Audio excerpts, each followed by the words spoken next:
Hello student, welcome to smart classes with Cam. मैं Madhu. I hope so कि आप सभी अच्छे होंगे। तो स्टूडेंट, आज हम कायरलता का टॉपिक डिस्कस करने वाले हैं कि कायरलिटी होती क्या है। ठीक है, तो अगर आपने hello alkene hello arene chapter को जो मैंने डे 1 डे 2 3 की वीडियो अपलोड की हुई है, अगर वो आपने नहीं देखी है तो आप ऊपर दिए गए आई बटन को क्लिक करिए और वहां से आप उन्हें देख सकते हैं। साथ ही जो भी बेसिक 15 मोस्ट इम्पोर्टेंट रिएक्शन है, मैंने वो भी चैनल पे अपलोड की हुई है, तो आप चैनल पे जाके उन्हें देख सकते हैं, आपको वो प्लेलिस्ट में मिल जाएंगी। ठीक है, तो आज हम कायरलिटी के टॉपिक को कोशिश करेंगे कि हम 10 मिनट के अंदर अंदर इसको खत्म कर लें। ठीक है, तो इसका जो मोस्ट है वो आज हम जानने की कोशिश करेंगे, क्योंकि कभी कभी क्या होता है कि जो कायरलता होती है, ठीक है, वो केंद्र में होती है तो किस तरीके से होती है, क्या उसकी मिरर इमेज होती है, आखिर कायरलता होती क्या है। तो ये सारी चीजें जो हैं वो काफी कंफ्यूजन क्रिएट करने वाली हैं। तो इस वीडियो के माध्यम से मैं मधु कोशिश करूंगी कि आपकी जो कंफ्यूजन है मैं उसको दूर कर पाऊं। ओके, तो चलिए वीडियो को स्टार्ट करते हैं। कायरलता एक ग्रीक भाषा का शब्द है। ठीक है, कौन सा शब्द है? ग्रीक भाषा का शब्द है जो कि क्या है? कीर। ओके, कीर। ओके, जिसका अर्थ होता है हाथ। ओके, या फिर आप बोल सकते हैं इसको हैविंग हैंडनेस। ओके, अब जो कायरलता शब्द है उसको सर्वप्रथम जो दिया था वो हमारे थे कैल्विन नाम के एक साइंटिस्ट। ठीक है, जिन्होंने क्या था 1884 में हमें जो कायरलता है उस शब्द को डिफाइन करके बताया था। साथ ही उनके कुछ सहयोगी भी थे, तो उनके जो सहयोगी जिन्होंने उनके साथ मिलकर क्या किया है, इस कायरलता को डिस्कस किया है, वो है कान। ओके, इंग्लिश में कुछ इस तरीके से लिखते हैं CAHN। ठीक है, और उनके सहयोगियों ने मिलकर, ठीक है, क्या बताया कि जो अणु होते हैं, ठीक है, अणुओं की वाम हस्तता या फिर सिर्फ आप हस्तता भी बोल सकते हैं। ठीक है, हस्तता व्यक्त करने के लिए कोशिश करूंगी कम शब्दों में आपको मैं ये टॉपिक पूरा समझा पाऊं, तो प्लीज वीडियो को पूरा देखिएगा, क्योंकि अगर आपने जरा सी भी वीडियो स्किप करी या फिर आप वीडियो नहीं देख रहे हैं, बीच में ही छोड़कर चले गए, तो फिर आपको वो कंप्लीट टॉपिक समझ नहीं आएगा। ठीक है, तो कायरलता को ग्रीक भाषा का शब्द कीर है, जिसका अर्थ हाथ होता है, हैविंग हैंडनेस, वाम हस्तता। ठीक है, सर्वप्रथम हमारे कैल्विन ने 1884 में दिया, और उनके साथ जो मिलकर उपयोग किया है वो कान व उनके सहयोगी हैं, जिन्होंने क्या बताया है, इसको हम मोस्ट मानेंगे। ठीक है, तो इस तरीके से लिख लेंगे, अणुओं की हस्तता को व्यक्त करने के लिए। किसके लिए?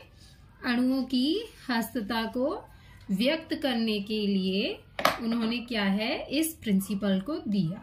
ठीक है, अब एग्जाम्पल क्या हो सकता है इसका, देखिए, क्योंकि एग्जाम्पल मोस्ट इंपोर्टेंट होता है।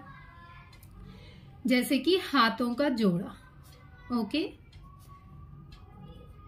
कैसे हाथों का जोड़ा? देखिए, ये हमारे हाथ हैं। ठीक है, अब क्या है, मैं अगर इस हाथ को इस हाथ के ऊपर रखूं, ठीक है, तो क्या मेरा जो ये वाला फिंगर है, राइट वाला जो थंब है, क्या वो लेफ्ट वाले थंब को मैच कर रहा है? नहीं।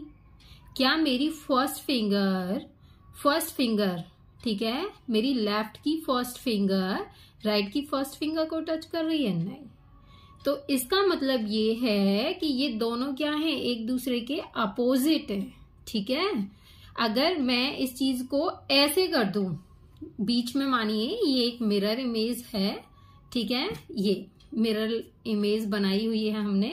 ठीक है, और ये हमारा जो हाथ है, ठीक है, अगर मैं इसको ऐसे रख दूं, समझे, अगर मैं इसको ऐसे रख दूं तो क्या है, ये कायरलता। ठीक है। कायरलता क्या होती है? अपोजिट होती है। मिरर इमेज में जो हमें क्या हो, अपोजिट दिख जाए, ठीक है, तो वही हमारी क्या होगी, कायरलता। वो भी कैसी होगी? जोड़ों में। ऐसा नहीं कह सकते जोड़ों में कि मान लीजिए हम अपने 2 ही हाथ ले लें, ये वाला, एक हम अपना राइट हैंड ले लेते हैं, एक किसी और का, मतलब सॉरी ये तो लेफ्ट हैंड है मेरा, अगर मैं अपना लेफ्ट हैंड ले लूं, आप एक और किसी का ले लीजिए, और हम कहते हैं कि भाई ये तो कायरलता है। तो ऐसा नहीं होता है, ठीक है। पेयर्स में अपोजिट होनी चाहिए। और क्या हो सकता है?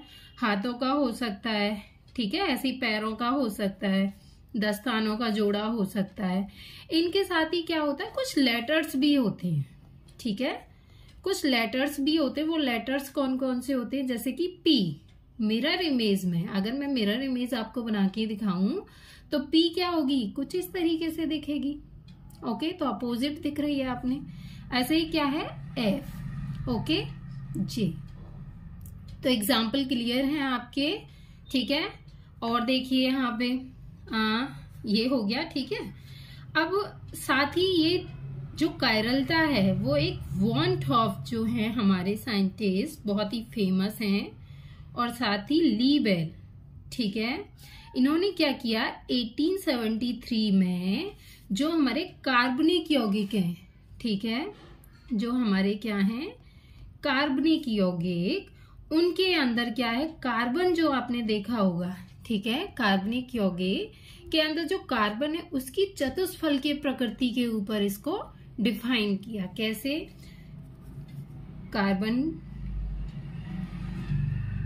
कार्बनिक यौगिकों में कार्बन की चतुष्फल की है, ठीक है। सभी जानते हैं हम कि कार्बन की टेट्राहेड्रल स्टेज होती है, उसी के कारण, चतुष्फलकीय प्रकृति के कारण ये हुआ, ठीक है। अब कैसे हुआ? जो कार्बन की आपकी चतुष्फलकीय प्रकृति होती है, यानी ये कार्बन, इसके अंदर क्या होता है, sp3 का हाइब्रिडाइजेशन, ठीक है, sp3 संकरण होता है, जिसके कारण क्या होता है, जो हमारा कार्बन है 4 क्या बनाता है, एकल बंध, कितने, 4 सिंगल बंध का निर्माण करता है, और जिनमें जो हमारा बंध कोण होता है, ठीक है, sp3 संकरण में हमारा जो बंध कोण होता है वो कितना होता है, 109 डिग्री 28 डैश का, ठीक है। तो बंध का कोण कितना होता है, बंध मतलब बॉन्ड एंगल कितना होता है, 109 डिग्री 28 डैश का होता है, ठीक है, जिसके कारण ही क्या है, इसमें कायरलता प्रेजेंट होती है। तो कार्बन का जो अणु है वो क्या है, कायरल अणु है, ठीक है। कैसा अणु है, कायरल का अणु है, ठीक है। तो इतना आपको क्लियर है कि कार्बनिक यौगिकों में जो कार्बन की चतुष्फलकीय प्रकृति होती है उसी के कारण क्या होता है, कायरल का अणु कहलाता है, क्योंकि उसमें क्या sp3 का संकरण होता है, जिसके कारण क्या है, उसके जो, देखिए कैसे होता है, मान लीजिए मैं आपको यहाँ पे डिफाइन करती हूँ, ये कार्बन है, ठीक है, इससे ठीक है, ये देखिए एक सिंगल बॉन्ड, एक सिंगल बॉन्ड, एक सिंगल बॉन्ड, एक सिंगल बॉन्ड, ठीक है। तो ये क्या हो गए, 4 सिग्मा बॉन्ड हो गए आपके, ठीक है। जब 4 सिग्मा बॉन्ड हैं तभी तो ये क्या है, किसी भी तरीके से फ्रीली रोटेट कर सकता है, कितने भी हाइड्रोजन को जोड़ सकता है। तो ये कार्बनिक कंपाउंड तो है ही अपने आप में, ठीक है। तो क्या आपको याद रखना है, कायरल में सिर्फ और सिर्फ कार्बन, जिसमें sp3 का हाइब्रिडाइजेशन होता है, ठीक है। अब नेक्स्ट अब हम क्या करते हैं, कायरलता की सिमेट्री देख लेते हैं, ठीक है, कि कायरलता की सिमेट्री किस तरीके से होती है। देखो मैं एग्जांपल लेती हूँ, जैसे कि ये कार्बन, ठीक है, ये मान लीजिए मैं हाइड्रोजन, मैं आपको डिफरेंस बताऊंगी, क्योंकि सेम में तो आपको कुछ भी समझ भी नहीं आएगा और ना ही आप कुछ अच्छे से देख पाओगे, ठीक है।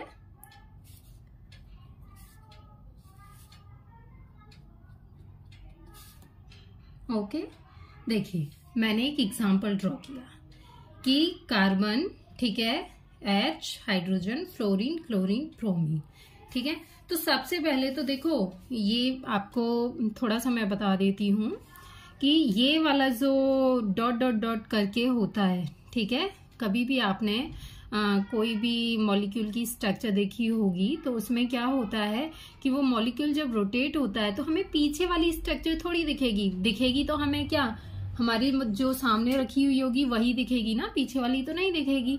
जैसे कि देखिए मैं आपको दिखाती हूँ, जैसे कि ये देखिए, ठीक है, ये सेंटर है, ओके, इस सेंटर पे क्या है हमारा C, ओके, ये Cl है, ठीक है, हम अपना यही एग्जांपल ले लेते हैं, ये सेंटर C, ठीक है, ये F है, ये Cl है और ये क्या है Br है, ओके।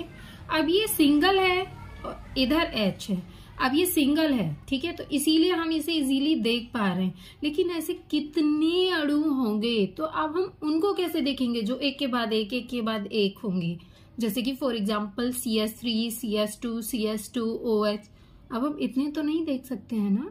तो इसका मतलब क्या है कि ये जो डॉट डॉट डॉट करके होती है ये बैक साइड के लिए होती है, यानी कि इसके पीछे जो जुड़ा हुआ है, ठीक है, और भी जो मॉलिक्यूल्स हैं उनके लिए क्या होती है, डॉट डॉट होती है। और ये जो होती है ये सेकंड लास्ट होती है, ठीक है, सॉरी सेकंड फ्रंट होती है, ओके। तो अब देखिए इसका मिरर इमेज बनाना है हमें, तो हाइड्रोजन तो हमारा जैसा है वैसा ही रहेगा और कार्बन भी अपनी पोजीशन में रहेगा। ये वाला जो F है वो यहाँ, ठीक है, ये Cl इधर, ओके, और ये वाला Br यहाँ पे, ओके। मिरर इमेज में हमने क्या देखा कि कायरल जो होता है मॉलिक्यूल वो कैसा होता है, अपोजिट होता है, ओके। अगर हम मिरर इमेज बनाएंगे तो B, C, C और B ये तो सेम ही रहेंगे क्योंकि ये तो सेंटर है, ठीक है। लेकिन क्या होगा कि जो हमारी इसकी साइड है, ठीक है, ये वाली D कहाँ चली जाएगी, अपोजिट में, ओके। ये वाला A इधर, ये वाला A बैक, ये वाला D इधर, तो ये क्या हो गया हमारा मिरर।